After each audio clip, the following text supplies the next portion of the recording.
Okay, everybody, immediately you may be asking yourself, what is Mr. Lin doing putting genocide and art together? And here's my rationale, okay? Genocide is awful. I hate that I have to teach about it, period. Art is not awful, and much of it actually came out of a period. So let's look at the lows, and then maybe let's come back with some highs of what humans can actually do. So in World War II, we basically get to the point in which we have death on scales that is just absurd. And, just for some quote unquote highlights of that, we have the Bataan Death March, in which the Japanese captured American and Filipino soldiers and basically tortured them on the march to a American Air Force base that they were going to use as a makeshift prison. You see the guys that are starved up top. They were killed for a variety of different reasons. They were put in cages, so some people would die of suffocation. It was just absolutely horrific. But nothing can really even come in comparison to what the Japanese did in China, most notably with the rape of Nanking, in which thousands and thousands of people were killed. Japanese soldiers made killing people basically a sport. They set up rape camps and often tied women to chairs so that they could be raped at any and all times. It's absolutely horrific. And some of the pictures coming up are going to be a little bit disturbing, so I just kind of need you to be aware. The book Rape of Nanking, you see on the picture on the top left a collection of heads of that particular group, as well as having more captives posed behind them. You see a man smiling on the bottom holding someone's head after decapitating them. And on the top right, you see there a man using a live human as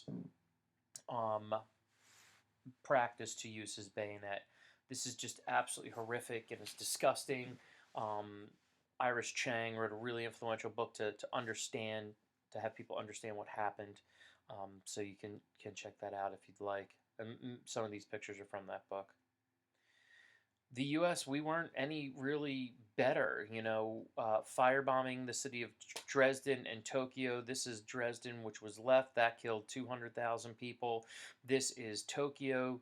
These are not clouds. These are fires. Another 300,000 people. And, of course, dropping the 2 atomic bombs, which killed like another 500,000 people. It's just awful. It's just awful, and it really is mind-numbing. Yes, I understand the purpose of war is to win, and we, especially in World War II, we're fighting against two groups of people that were trying to take over the world, but sometimes it's just scary. On the left is the bombing of Hiroshima, and on the right is what was left of Hiroshima. Now, you could take a look at this, and pause it here. Okay, I'm going to continue to talk. You can pause it. And this idea of genocide, what we start to see happening in the 19th, or I'm sorry, more in the 20th century, is this focus of groups of people having dedicated attempts to kill other groups of people. We started already talking about the Armenian genocide, and now we're going to get to the genocides of the 20th century, which were just absolutely brutal. So read this stuff, pause it so you know what genocide actually is, and we'll get into the examples of that. All right. And then you also have the fact that genocide is also punishable. And then you can see there.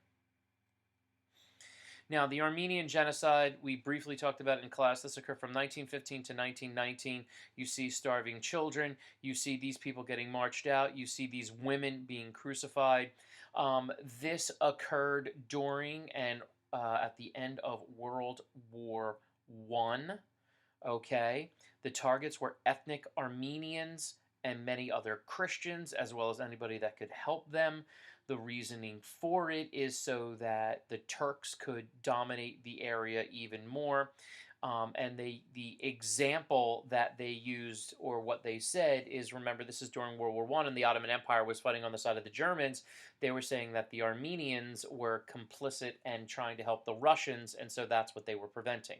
No, it was ethnic hatred, and they went out to kill these people. They marched them on death marches. They used death camps. They used concentration camps.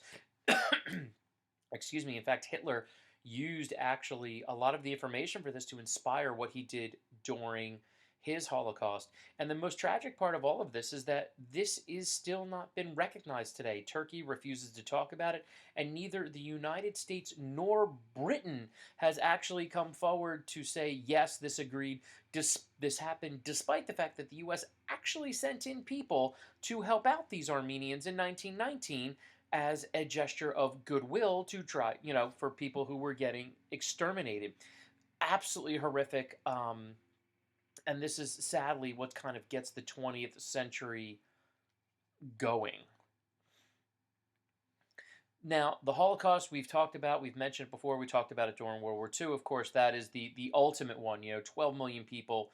But in many other cases, when you look at percentage-wise, you have some that are even crazier, and such is the case of Cambodia. Cambodia, after around the time of the Vietnam War, had the rise of this guy right here that I'm circling, Pol Pot, who decided to completely revamp Cambodia in his image. He declared it to be year zero, and that everything and all outside influences were going to be destroyed, and anybody that spoke against him would be killed. He also practiced collectivized agriculture. We know how that goes.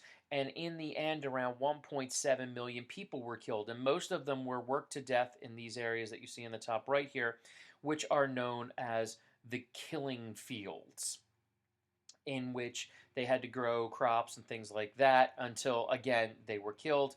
On the bottom here, these were the people that were taken pictures of. Here you see they're all women that were sent to the Tuol Sleng prison, in which I believe only 6 people, check my number on that, but I believe only 6 people were actually ever able to survive it.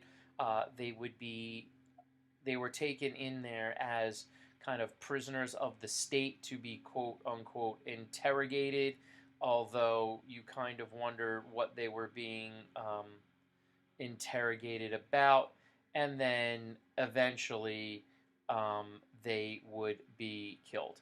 And it was absolutely horrific. And the prison today was actually made into a museum in which people are able to see. And this was only one of 150 execution centers that were in this area, the prison. In around 20,000 people would end up being killed there.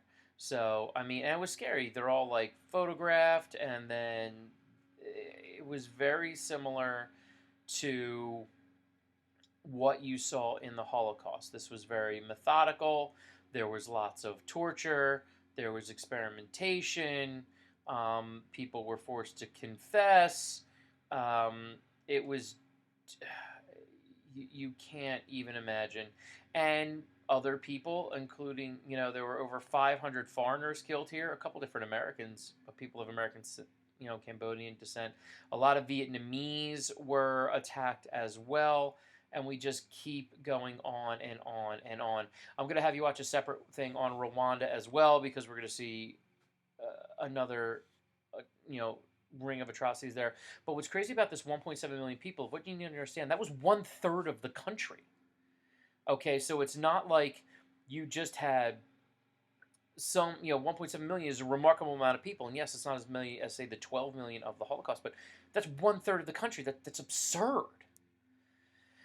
But, the ones I didn't mention, I kind of talk about the Holocaust. And then Slobodan Milosevic, a Serb, ran 2 different genocides in Bosnia and Kosovo. You have Stalin, I forgot the end, but that's okay, I don't like him anyway. You had Ethiopia, there was a genocide there. Augustus Pinochet in Chile, Kim Il-sung in Korea, Saddam Hussein, Idi Amin, Suharto. There was government actions against Maya in Guatemala.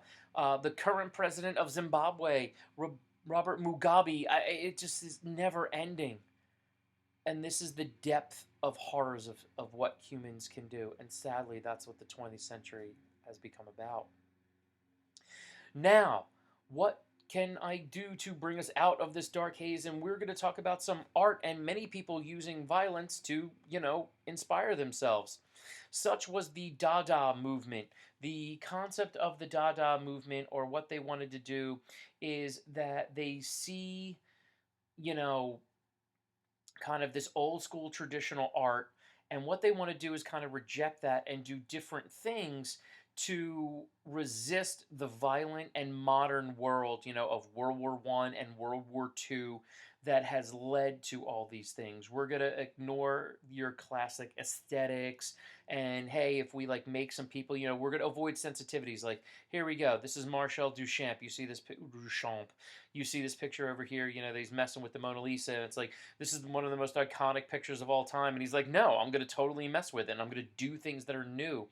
And so you can see this violence and genocide. Artists were using it as a way to fuel and bring more attention to it, and it was really, really creative. Um, and then you get the other guys like Salvador Dali in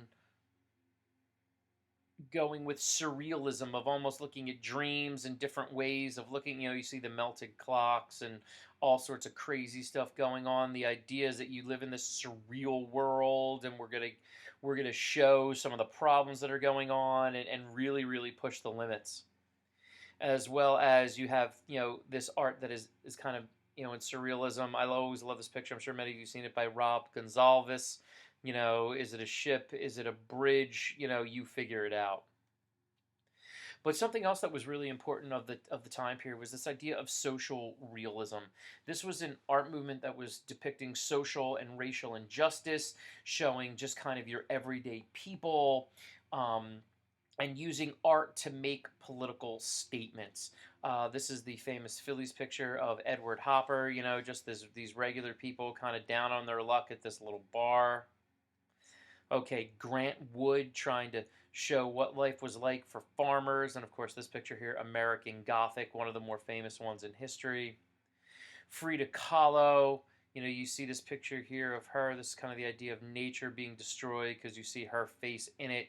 She often depicted herself quite a bit as well. You have her over here. But that idea is really to make people see what is going on.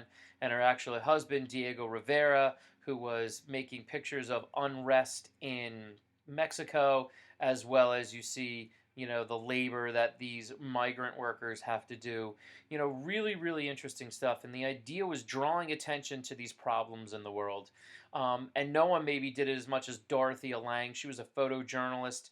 You see, this is the picture of the Depression. This is a young man. Look at the tattered clothing on what he has to live with as a farmer. I mean, barely has any shoes on. Everything is falling apart. I mean, these pictures woke America up to the problems of the world. And that's what, when you see genocide and all this other stuff. But these artists and photographers and Dorothea Lange basically gave the birth to photojournalism, that we can see it exposed to us and maybe make a change. But the guy that was probably the most famous of all of them was this man right here, Pablo Picasso. So famous that there used to be a story that instead of writing checks, he would take out a check and draw a picture on it and sign it, and have the people take that as payment because he was so famous. Kind of interesting. His goal, and he was famous for cubism and these different ways of depicting art, and kind of, again, breaking the mold of form. And he was so important because he is often seen as kind of the guy that's the beginning of modern art, and that art doesn't always have to have like you don't have to be so traditional. And I think his pictures are fun and stuff like that, but he also tries to make a difference. This is his most famous work, of Guernica, and this was right after the Nazis bombed the city of Guernica as part of them helping out in the Spanish Civil War. And you can see the death, destruction, horses and cattle and all these people, this woman here holding a dead child. And it was really, really impactful. And so what we see in art in the 20th century is that it's taking kind of like a social stand and a social movement of trying to make changes and showing us some of the good side, but also showing the bad side, and getting people to want to do stuff with it. So I know these are two diametrically opposing type things, but I think it's good to bring them both up and to see how they kind of influence each other, and what society has gone through with these various things. Okay, so we'll talk more in class, and I'll see you guys soon.